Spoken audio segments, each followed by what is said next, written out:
now it's time for our speaker this week, and it is one of the regulars in our community and someone we all enjoy as a great storyteller, and that's Reverend Jan Lindbergh Morgan. So Jan, go ahead, make sure you're unmuted, and go ahead. I am unmuted. Can you hear me? Yes. Thank you. You know, just hearing Gail and Bob, you know, how can I talk about joy today without telling you how much pleasure it brings me to see their joy as they're performing and to feel my joy at hearing what they're giving me. You know, if you have any question about the definition of joy, just watch their faces when they're lost in the song that they're sharing. Singing has brought me a great deal of pleasure, a great deal of joy since I was a very small child. In fact, I credit my ability to sing with my survival. It just, in the moment, right now, just feeling the joy of the music that's coming out of me, and so grateful that I can do this. I'm so grateful for the opportunities that I've had to express myself through music. I'm a member and the announcer of the local Kindred Spirits chorus. And I'm incredibly grateful that despite all the changes that maturity brings, my ability to sing doesn't seem to have been diminished. Music is happening in the now. There's no past or future. There's just right now when you're singing, the energy, the emotion, the focus is right in the now. And that's the thing about joy. It's right here in your face. It can steal up on you quietly and surprise you, or it can come in a rush of emotion. Maybe some tears and some laughter thrown in. I remember the first time I held my first great-grandchild, looking down at that perfect, beautiful child in my arms. It was the most amazing feeling, such joy, such gratitude. And I don't really know how to separate those two emotions, and I'm not sure that they can be separated. Take a moment now and think about an experience where you were experiencing joy, when your heart was so full you felt like you could almost burst with joy. Or maybe it was a wave of gratitude that washed over you, and the joy was there, and you took a deep breath and relaxed into it. Was it the same for you as it is for me? Joy and gratitude holding hands as they envelop you. I can't really separate joy and gratitude. They seem to team up in my life. I was browsing the internet some time ago, and it seemed coincidence, but I came across a blog by a lady named Maria Bola. And her blog is called Mondays with Maria. And Maria had asked 100 people from the ages of 3 to 93 what their definition of joy was. Now, the common denominator of all these ages was seeing those they loved happy. It showed clearly that joy is selfless, joy is priceless, joy is the purest form of love. Now, I'm not going to give you all 100 definitions, but I have picked a few that I feel sort of encapsulate. A 43-year-old, joy is being with family who love you and who you love, doing kind acts for others who you know cannot repay you, seeing an older couple hold hands, my dog giving me sloppy kisses. Joy is the key to life. A 3-year-old, joy is playing with my brother. And a 5-year-old, joy is chocolate milk in my tummy. A 47-year-old celebrating another birthday surrounded by people I love. A 40-something savoring a good meal with a friend and laughing together. 35-year-old seeing my children thrive in school. And a 44-year-old, one of my biggest joys is talking with my elderly parents. The time goes by so quickly, and I really treasure these times. A 42-year-old, joy is looking around and finding you have all you need to survive, food on the table, surrounded by the people you love and who love you. 47, joy is feeling alive, knowing I have a wonderful wife and 3 children, friends to go fishing with or enjoy a cup of coffee, and appreciating the blessings of life in all we do. An 83-year-old, joy is drinking coffee while playing chess. And a 72-year-old, joy is being at peace with myself and those around me. An 8-year-old, joy is playing with my puppy. 52, sitting quietly by the window on a rainy day, drinking a cup of tea. And a 47-year-old, joy is my 15-year-old daughter blowing me kisses when I come to watch her practice. A 7-year-old, joy is when I feel happy with family and friends. Oh, and playing with slime. It makes me happy. Joy for me is inside out. That's a 7-year-old. Joy for me is inside out. And a 65-year-old taking a trip with my bestie and laughing until we hurt, we can't breathe, and we're crying with joy. You know, the list goes on. And I counted all through all 100, and fewer than 5 of the responses addressed money or success at work. Isn't that amazing? So the common denominator was family, love, caring for others.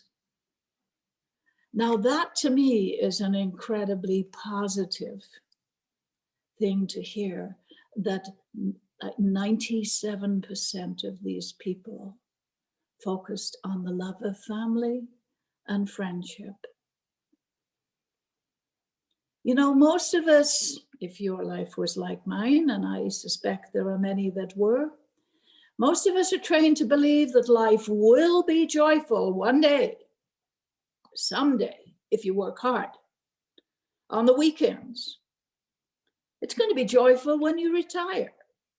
You know, we were taught to be careful, to curb our enthusiasm, to use our quiet voices, and for heaven's sake, don't slurp your soup or talk to strangers or indulge in unbridled, joyful behavior. We were told that most of life isn't fun, but it's okay because there'll be enough fun times in the future to make up for it. We were taught that if we worked hard, slogged away at our degree or other projects, someday we'd earn the right to be joyful. Frequently, we were told that if we accumulated a lot of money, lived in a big, beautiful house, and lived extravagantly, we would find joy. Nobody told me that if I followed my joy, I could accomplish great things. No one mentioned that life should be enjoyed right now, all the time. According to a Princeton physics professor, John Wheeler, we can actively cultivate joy in our lives. He says, sorry, folks, it's no longer valid to see ourselves as merely onlookers. At all times, we interact with and influence the world we observe. Any act of love or kindness sends out a certain frequency that connects us with observers and changes them. Doesn't this align with the findings of that 100 descriptions of joy? So how do we jump on this bandwagon of joy and gratitude? Well, from my perspective, we can start by identifying giving thanks for everything in our lives and do it as though our lives depended upon it, because they do. Turn our lives over to that big mystery that is the power behind all things, what I call letting go and letting God. Relax, have some fun. We each only get so many heartbeats, and since we don't know how many, use every day to its fullest. Share our planet, spread the joy around, save a life, serve others. We're all connected anyway, we might as well be friends. Life is supposed to be fun and filled with the energy of joy. The master teacher said, man is, and I add, woman is, that they might have joy. You know, there's nothing you could ever do that would separate you from your source. You're loved already beyond anything you can imagine. And because of your inalienable connection to this presence that cannot be named, you have the power to create new worlds. That's why you're here. Every time we love or forgive, we create positive energy, a field of joy. You know, we can change energy fields by being in joy and spreading love. I don't know if you know about the Japanese technique called magokoro, maro for short, and it means having a true heart. It's a state of unconditional love for yourself and for others. It's believed that if you live in a constant state of maro, that you radiate an energy that brings forth good fortune into your life. Proponents of maro say arigato, Japanese for thank you, hundreds of times a day. And it's believed that there's a great power in that simple word. I have to share, I was in Japan quite a few years ago, and we were on the fast train, and the announcer was coming over telling us different things, and always he ended the sentence or the announcement with arigato. And at that time I didn't know what arigato meant, but it sounded like it was a very positive thing, and I found out, of course, that it was. You know, appreciating even the smallest things can boost a person's ability to attract great things into their lives. Wahea Takeda, one of Japan's wealthiest men, claims that maro is the key to his success. He says, when you come from a frequency of pure joy and gratitude, it radiates from you, which in turn attracts miracles. So his philosophy comes down to this: if you love the world will love you right back.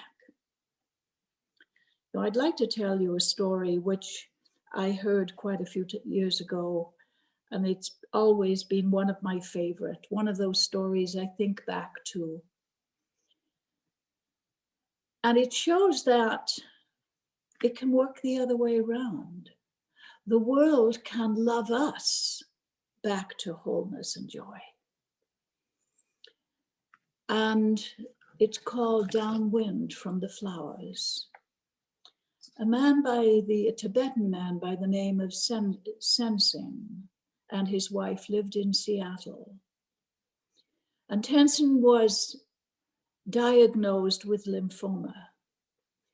And when he got his first dose of chemotherapy, he was a very gentle man, but he became very angry and upset, and he pulled the IV out of his arm, and he refused to cooperate. He shouted at everyone, the doctors, the nurses, And they were all baffled by this gentle, quiet man. And his wife shared with them that he was a political prisoner of the Chinese for 17 years. His first wife was killed, and he had been tortured and brutalized. And the hospital rules and the things that were being done to him gave him flashbacks to the torture he had endured. And he had a hatred inside. And his wife said he would rather die than live with that hatred. She said, according to our belief, it's very bad to have hatred in the heart at the time of death. We need to be able to pray and cleanse his heart. And so baffled, the doctors turned his care over to the hospice team. And the hospice nurse assigned to his care called Amnesty International for advice. And they said the only way to heal the damage from torture is talk it through. You must find a way to give him hope. But when they asked questions, Tenzin said, don't ask me questions. Teach me to love. Teach me to find joy again. And the hospice nurse said, how can I love you? He said, sit down, drink my tea and eat my cookies.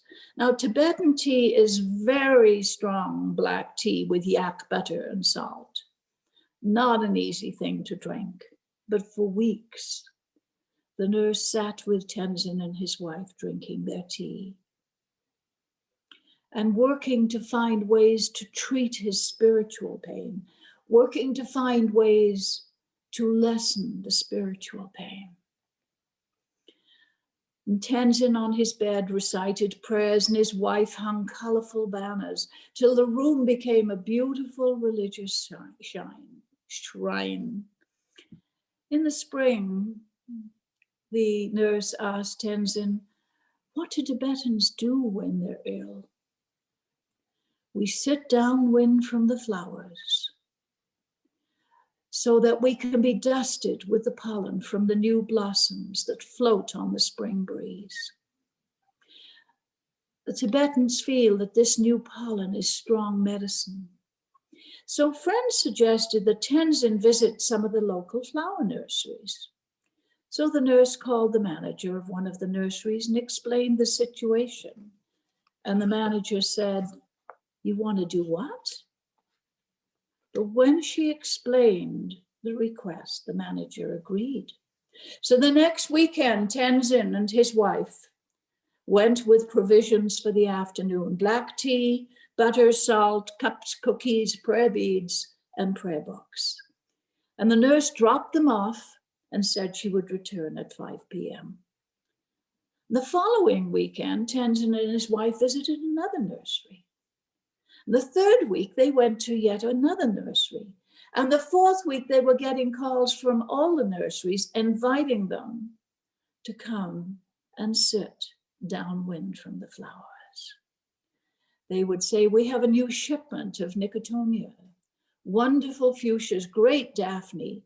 We have new lawn furniture for them to sit on and wind socks to predict the wind. And pretty soon the nurseries were competing with Tenzin for Tenzin's presence. Nursery employees were setting lawn furniture in the direction of the wind. There was always fresh hot water for their tea. And some of the customers would leave their wagons of flowers near the two of them. It seemed as if the community was growing up around Tenzin and his wife. At the end of the summer, Tenzin returned to his doctor for another CT scan to determine the extent of the cancer. But the doctor could find no evidence of cancer at all. He was dumbfounded. He told Tenzin that he just couldn't explain it. And Tenzin said, I know why the cancer has gone away. It could no longer live in a body that is filled with joy, filled with love.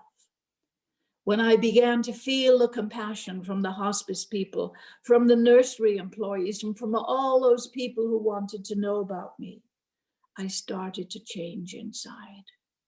Now I feel fortunate to have had the opportunity to heal in this way. You know, sometimes compassion can cure cancer.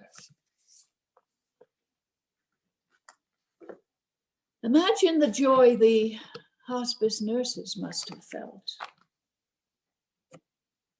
The staff at the nurseries, and everyone involved, either in assisting or in voluntarily being there to help Tenzin reclaim his joy in his life. Imagine his wife's joy restored, not just to have her husband's physical wholeness, but a higher level of appreciation for his life. So I invite you now to join me in a pledge, to start using every minute of our lives bringing new energy to the planet.